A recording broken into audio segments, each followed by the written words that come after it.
And if you're feeling the vibe, make your woolly hat lean to the side. And if you're Hello to all my homies. I hope you're out there chill, calm, and ready to vibe. There is a lot to unpack in this episode. I'm going to try my very best to talk about everything. I'm just going to let you guys know now. You might hear my daughter in the background. Let me continue. Look at the title sequence. Can you see the red in the Thames? It's just giving like Games of Thrones right now. Like, is there going to be a bloodbath? What are they trying to tell us? But let's just move on.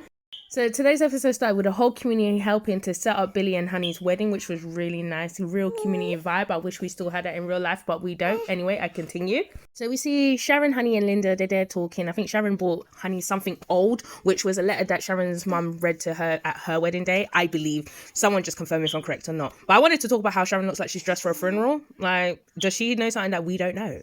Gold digging eyes Priya breaks so easily, like she really does. Ian came into the cafe, saw her and Cindy talking. Make it quick. Ian said, look, I'll pay you double whatever she's paying you if you tell me what she's up to. She spilled so quickly. Yeah, she wants me to look for the necklace in your house, just so quickly, Priya. But my gosh, what really kills me in these scenes is Kathy. Kathy's one-liners is my life right now. Now I'm going to pause this so I can quote it clearly. So Cindy said is, oh yeah, so I tried to smash my own head with a shovel. Kathy's like, I wouldn't put it past you. All the guys say you're double jointed. My gosh. All the blokes you slept with said you're double jointed. Kathy. I'm starting to feel bad for her because of Kathy. Just a little bit. Not enough, but just a little bit. Grant's way of checking on his brother's mental health is actually very poor, but I understand he's from a generation and also raised by a father who didn't think men's emotions and feelings mattered anyway. But poor job here, Grant. Poor job. Phil's granddaughter Lexi came to ask him a question. At first he did shout and scream at her, but that's because he was preparing his death letters for everyone after he, offed himself. But then he came into reality. I think he remembered himself and he came back to sanity and he decided to help her. I think that little help he gave him a little bit of joy in life, like just her asking him for help, but who knows. In this scene, Cindy took my advice and Gina came and stopped it. So great, she can't get her necklace now. That's okay. But really and truly, she's trying to do some attention seeking, just like Denise. But we move on. I don't like talking about the Crow Lady, as you guys know. Moving on. The main event, and Honey looks beautiful. I love. I'm glad her and Billy are getting married again. Honestly, they belong together. The wedding looked fun. It looked cute. It looks very simple but classy at the same time. However, all the interruption they were having in their wedding, honestly, I would have kicked a few people out like Alfie. Interrupt my wedding again and you're out, sir. You're out. Now, someone who couldn't make it into the wedding was Phil. Phil's depression is really taking a hold on him. He looked like he couldn't even step in. It was just too much and he was going to break down if he did go.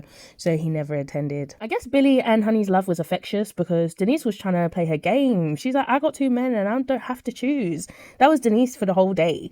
I got two and you can't do nothing about it. The wedding's not even over and Cindy wants to make life about her. So she comes to disrupt the people's celebration, to confront Ian. She calls him a coward. Not only she calls him a coward in front of everyone, she also said to him, you're a coward. When we make love, you couldn't even look me in my eyes. And if you did, you would have seen I was bored.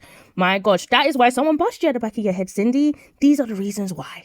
Of course, Miss Crow had to interrupt Phil in his last moment of peace, even though he is not going to die. This moment of peace is in his head. Anywho, she is coming to ask Phil for the pyum because she is scared that Ian is going to take her out first. But again, girl, it's Ian.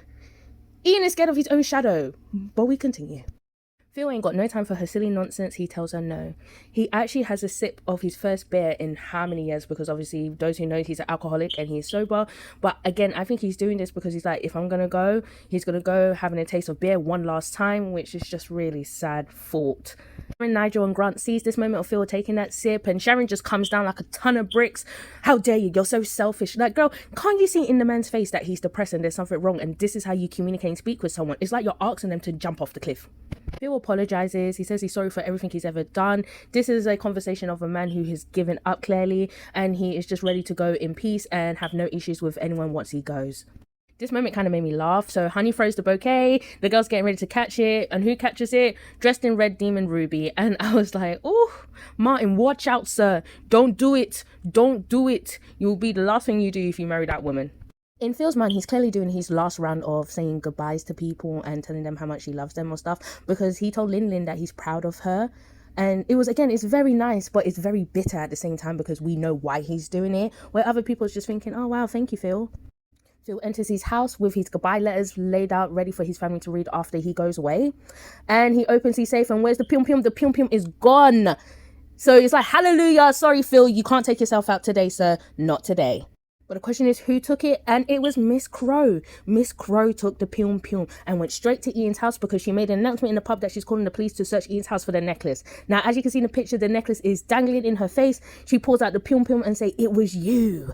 And that's basically how the episode ended. Now, I think I know who it is that bashed her in the back of the head. So a lot did happen in this episode, and there is quite a few that I did miss. But if you want to talk about it, please put it in the comments. I want to see. Unfortunately, but fortunately, because I love my daughter, she was awake at this point, so it was hard for me to multitask and do this and also take care of her. Anyway, I just want to quickly recap. I'm happy the gun is gone from Phil's possessions. That means he can't take himself out, so there's still hope for Phil and his life. Who knows who Cindy is about to pyum pyum and if she's going to pyum pyum anyone. Honestly, my theory is Peter is the one that busted the back of the head because he's the only one I would think would be attached to the necklace she was wearing, her or Ian. But we continue. Honestly, the conversation Bianca and Grant had was also very interesting. Unfortunately, I didn't have much time to talk about it. Again, have to do my motherly duties. But I would like you guys to talk about it in the comments so we can tap away.